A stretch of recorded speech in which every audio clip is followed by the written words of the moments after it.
অসম কৃষি বিশ্ববিদ্যালয়ৰ অধীনস্থ মাণ্ডলিক গৱেষণা কেন্দ্ৰ শিলঙনিত চলি থকা সৰ্বভাৰতীয় সমন্বিত ঘেঁহু আৰু বাৰ্লি প্ৰকল্পৰ অধীনত আজি নগাঁও জিলাৰ ৰাইডঙিয়াত কৃষকৰ মাজত নমুলি শীৰ্ষক কম সময়ত কম খৰচত বৃহৎ উৎপাদনক্ষম উন্নত প্ৰজাতিৰ ধানৰ বীজ আৰু আনুষাংগিক তথা যাৱতীয় সাৰ ঔষধ পাতিৰ যোগান কাৰ্যসূচী আৰম্ভণি কৰা হয়।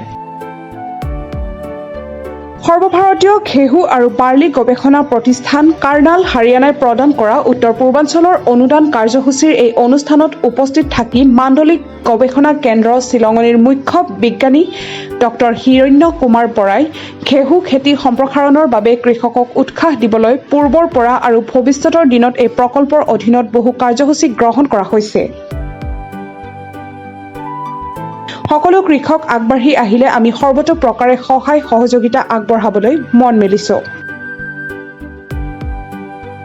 যিহেতু শালি ধান চপোৱাৰ পাছত আমি ঘেঁহু খেতি সোনকালে আৰম্ভ কৰিব লাগে, সেইবাবে এই অঞ্চলত চলি থকা পৰম্পৰাগত ৰঞ্জিত ধানৰ বিপৰীতে 130 দিনতে চপাব পৰা নমুলি ধানৰ খেতি কৰিবলৈ আজি কৃষকক ধানৰ বীজ বিতৰণ কাৰ্যসূচী আৰম্ভ কৰা হৈছে বুলি প্ৰকাশ কৰাৰ লগতে ডক্টৰ হিৰণ্য কুমাৰ বৰাই বীজ তথা অন্যান্য সামগ্ৰীৰ জৰিয়তে কৃষকক বৈজ্ঞানিক পদ্ধতি অৱলম্বন কৰিবলৈ পৰামৰ্শ দিয়ে।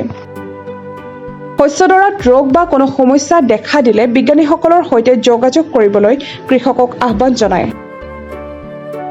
প্ৰকল্পটিৰ প্ৰধান তদন্তকাৰী PI বিজ্ঞানী ডক্টৰ পদ্মিনী দাসে আঁতৰা অনুষ্ঠানটিত উপস্থিত থাকি সৰ্বভাৰতীয় ঘেঁহু আৰু বাৰ্লি গৱেষণা প্ৰতিষ্ঠান কাৰ্নাল হাৰিয়ানাৰ প্ৰধান বিজ্ঞানী ডক্টৰ সতীশ কুমাৰে ধানৰ বিপৰীতে ঘেঁহু অসমৰ অন্য এক প্ৰধান খাদ্য শস্য।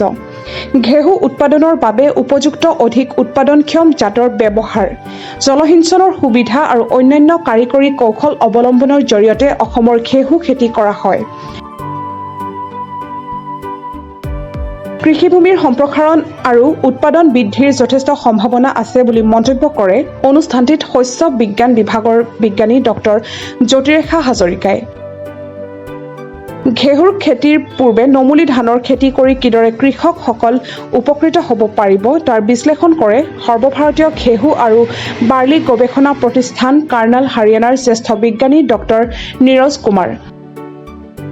পশ্চিমবংগৰ বিধান চন্দ্ৰ কৃষি বিশ্ববিদ্যালয়ৰ বিজ্ঞানী ডক্টৰ অনিৰ্বাণ মাঝি, ডক্টৰ ৰঘুনাথ মণ্ডল, ডক্টৰ সৈকত দাস, মাণ্ডলিক গৱেষণা কেন্দ্ৰ শিলঙনিৰ জ্যেষ্ঠ বিজ্ঞানী ডক্টৰ ৰঞ্জনা চক্ৰৱৰ্তী, প্ৰগতিশীল কৃষক শৰৎ ৰাজা, বিপুল ৰাজা, দীপামণি ৰাজাকে আদি কৰি শতাধিক লোক উপস্থিত থাকে। অনুষ্ঠানটিৰ শেষত শলাগৰ শৰাই আগবঢ়ায় বিজ্ঞানী ডক্টৰ পদ্মিনী দাসে। উল্লেখযোগ্য যে এই প্ৰকল্পৰ অধীনত গৱেষণা কেন্দ্ৰটিয়ে অসমৰ ঘেঁহু উৎপাদন কৰা জিলা নগাঁও, মৰিগাঁও, হোজাই, দৰং, বৰপেটাৰ বিভিন্ন অঞ্চলৰ কৃষকসকলক বৈজ্ঞানিক পদ্ধতিৰে ঘেঁহু খেতিৰ প্ৰশিক্ষণ তথা অসমৰ বাবে অনুমোদিত উচ্চ উৎপাদনক্ষম জাতৰ আৰু কৃষি সামগ্ৰীৰ বিনামূলীয়া বিতৰণ কাৰ্যসূচী হাতত লৈছে। এই কাৰ্যসূচীৰ প্ৰধান উদ্দেশ্য হৈছে অসমত কমি অহা ঘেঁহুৰ মাটিকালি বৃদ্ধি তথা কৃষকক আৰ্থিকভাৱে সহায় কৰা যাতে তেওঁলোকে ঘেঁহু খেতিৰ বাবে আগ্ৰহী হয়। आज का जो ये हमारा प्रोग्राम था बीज वितरण का, जो हमने अपने भारत सरकार की जो स्कीम है नॉर्दर्न हिल रीजन के लिए, उसके अंतर्गत इस गांव में हमने आज धान का जो बीज है किसानों में बांटा है और हमें इन लोगों के साथ मिलके और इंटरेक्ट करके बहुत अच्छा लगा। इन्हें जिस तरह की खेती करते हैं और धान और गेहूं का संस्थान जहाँ से मैं आता हूँ करनाल से, उसको भी हम यहाँ पर प्रमोट कर रहे थे ताकि लोग एक साल में 2 क्रॉप्स गेहूं और धान दोनों लगा के अपना बेनिफिट कर सकें, फायदा कर सकें। বটদ্ৰোৱাৰ পৰা আজাহাৰুদ্দিন আহমেদৰ ৰিপৰ্ট, প্ৰাত টাইম ডিজিটেল। শদিয়াৰ পৰা ধুবুৰীলৈ, বৰাকৰ পৰা ব্ৰহ্মপুত্ৰলৈ সকলোৰে মাজত চিনাকি এটা নাম প্ৰাত টাইম।